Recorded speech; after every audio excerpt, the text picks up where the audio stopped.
in the military skills, we find that the minority officers do not shoot as well as the non-minorities. Now, how do you rationalize? I don't know. I can't explain that to you, but we're going to find out. And they don't swim as well. And when you give them a compass and send them across the terrain at night in a land navigation exercise, they don't do as well at that sort of thing.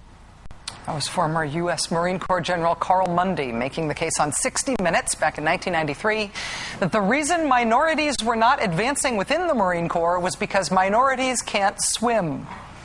Also, they don't shoot as well as white people. Minorities aren't as good as directions as white people are. So naturally, with General Mundy as the commandant of the Marine Corps, the Marines aren't going to have many minority officers. Yeah. 2 days after those comments aired on CBS's 60 Minutes, General Mundy apologized. It was not General Mundy's first brush with controversy. He had previously issued an order banning married people from joining the Marines. I'm not sure if that means he also thinks married people can't swim. But General Carl Mundy has not disappeared from public life since all of that. He was scheduled to speak, in fact, today in Washington at the Conservative Values Voter Summit. Presumably, he was scheduled to speak because of his, awesome values. Interestingly, General Mundy was on the schedule to appear today to talk about Don't Ask, Don't Tell. But once that panel took the stage, General Mundy was not there. He did not show up. You want to know who did show up at today's summit, though? You may remember from this year's Hall of Fame candidates list, Dale Peterson. Dale Peterson tried and failed to win the Republican nomination for Alabama's Agriculture Commissioner earlier this year by starring in one of the best I'm laughing at you, not with you campaign ads of this year's election. Mr. Peterson was given top billing today at the Values Voter Summit, and he did not waste his opportunity in the spotlight. We have in the administration today, I may get arrows or bullets shot at me or something, I don't know, but the thing about that is we got a guy that hates America. I'm just going to go ahead and say it, okay? So until we get rid of Barry or Barack or I haven't seen his little feet on that birth certificate, so I don't know what he is, all right? But so Carl Mundy, black people can't shoot, and Dale Peterson, Barry, Barack, whatever, let's see the birth certificate. That's the Values Voter Summit this year. Because Carl Mundy was a no-show, we do wait with bated breath to find out if this guy, who's on the schedule for tomorrow, is actually going to show up. I would say we should not allow Muslims to serve in the U.S. military, and we have got to raise questions about whether we can afford to allow Muslims to immigrate into the United States at all. Permits, in my judgment, should not be granted to build even one more mosque in the United States of America, not one. Because he's a religious freedom guy. That was a gentleman named Brian Fisher of the American Family Association, scheduled to appear tomorrow at the Values Voter Summit. It would be one thing if this was just your average conservative movement, the president's secretly foreign, black people can't swim, I hate Muslims confab. But the General Mundy, Dale Peterson, Brian Fisher billing at this event is shared by Governor Tim Pawlenty, Governor Mitt Romney, Governor Mike Huckabee, Congressman Mike Pence, all of these Republicans who want to be seen as mainstream 2012 presidential contenders, all co-billed with, all standing alongside the deport all the Muslims guy. It's awkward. It's not quite as awkward as this, though. You want to know who got a huge rock star welcome today at the Values Voter Summit? Newly minted Delaware Republican Senate candidate Christine O'Donnell. Christine O'Donnell has this week become an instantaneous big star in the conservative movement. But here she is in her years as a religious right activist. I just came back from the Middle East, and it was refreshing. With all that's going on, it was refreshing not to be constantly bombarded with smut all the time. All right, Christine, we're going to have to leave it there. That was Christine O'Donnell arguing in 2004 on this network that the Middle East is actually a much more refreshing place to be because the way they treat women in the Middle East is much less smutty than the way women are treated in America. If only we had those anti-smut Middle East values here in America, it would be, in her words, refreshing. That Christine O'Donnell got a rock star welcome today at this event. We are at war with a group that is getting their inspiration from their religious teachings. The cause of the violence is an Islamic culture that keeps hundreds of millions of people right on the edge of murder and mayhem 24 hours a day. There was virtually no Islamic presence in America until just a few decades ago. When the founders gathered at Constitution Hall, they did not gather there after having read the Quran. If they had reached into the Quran for inspiration, this would not today be a country you would much want to live in. For one thing, all the women in the audience would be treated like cattle. You'd be in a separate room listening to this speech. Wearing a burqa. Thank you very much. Tell you, I just came back from the Middle East, and it was refreshing with all that's going on. It was refreshing not to be constantly bombarded with smut all the time. All right, Christine, we're going to have to leave it there. Everybody keeps saying that what's happening in the Republican Party this year is the emergence of a whole new crop of conservatives. It is not a whole new crop of conservatives. These folks have been around conservative politics for a long time. This is just the first year that so many of them have tried to make the miasma of very, very, very far-right conservative movement politics into a cogent Republican Party platform for the midterm elections. Joining us now is Frank Schaeffer. He's the author of the book Crazy for God, How I Grew Up as One of the Elect, helped found the religious right, and lived to take all or almost all of it back. Mr. Schaeffer, thank you so much for coming back on the show tonight. It's nice to see you.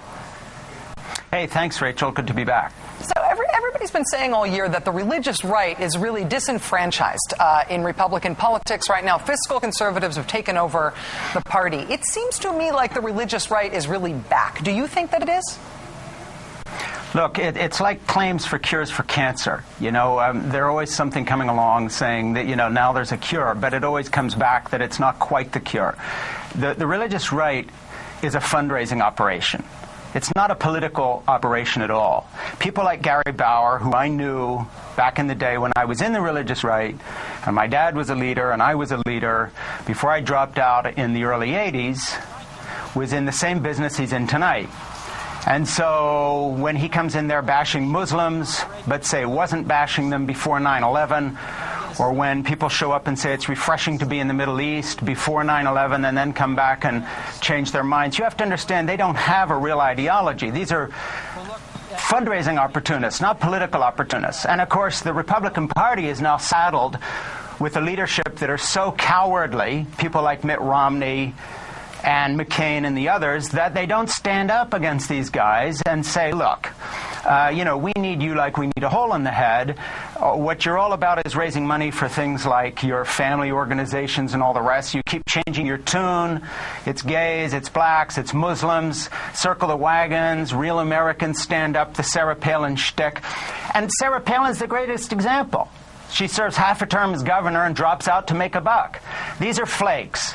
And I used to be one of them. And thank God I got out. And I mean that literally because I'm still a believing Christian. I'm not that kind of Christian, but I'm a Christian. And you have to understand, these people are about fundraising for their organizations, and they will latch onto anything. And if that means they're sometimes sounding like they're fomenting a little violence, they'll do it. If it comes off as racist or xenophobic or anti-Muslim. And let me just say this. I had a son who's in the Marine Corps.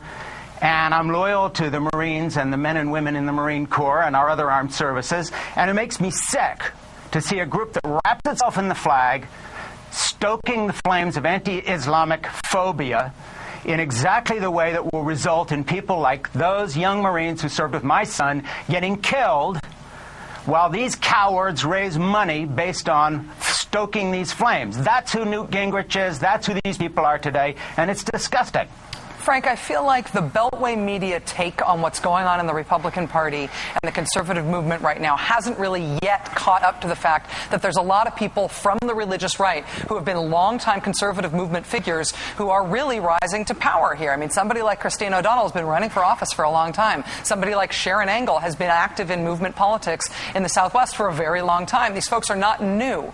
What do you think that people who are used to covering just red versus blue, Republican versus Democrat, should understand about the influence of this religious right conservative movement, as you say, fundraising operation in the Republican Party? What should people be on the alert for? Well, they have to dig a little deeper the way you do on your show. And the fact of the matter is the media doesn't do this. They always say on the one hand this, on the other hand that, and they take these people at face value. The first thing you have to do is strip away this idea that these are serious people. They're not. The religious right is a fundraising operation for various organizations, whether that's Focus on the Family or any of these other groups. People like Gary Bauer, if he's not running for president and trying to raise money that way, the same way Pat Robertson did, which was never a serious run. It was just about Pat's building his empire and so forth. We'll cycle back always into the mixture until they just grow old and die in it. And we have these new people coming along like Christine O'Donnell, new to the nation, but have just used old baggage when it comes to this group. It's always the same people. The real story here is this. The Republican Party has to be held to account. These are your people, my fellow Republican, former fellow Republicans. If you don't speak up against them, then they become your problem. The problem is the lines are fuzzy. And so you have all these Republican candidates who actually pick up part of this fundraising pitch from people like Gary Bauer, fold it into their own machinery, use it. They know perfectly well that these guys are flakes. They know perfectly well that they're not serious. They also know perfectly well that there are a lot of people out there, particularly in white, middle class, and lower middle class America, who are disgruntled enough to be moved by messages of hatred and xenophobia, and they're cashing in on it. It's the same old playbook again and again and again and again and again. But now it's taken a dangerous twist with all this anti-Islamic rhetoric, because our men and women will get killed because of the kind of things being said by these people, and there's absolutely no need for stirring up a wartime situation to take advantage of it for short-term domestic gain. And so the Republicans deserve what they're going to get in November, which is far less result than they're hoping for. And I would just urge people, you're saying what to do about this, how to stay alert. Well, one thing we can stay alert for is that whether we agree with everything the Obama administration is doing or not, or whatever it may be, we have to root for Democrats and reasonable people in this next election to stop these flakes from suddenly becoming our national leadership. Frank Schaeffer, author of the book Crazy for God. Frank, thank you very much for your time tonight. It's good to have you on the show. My pleasure.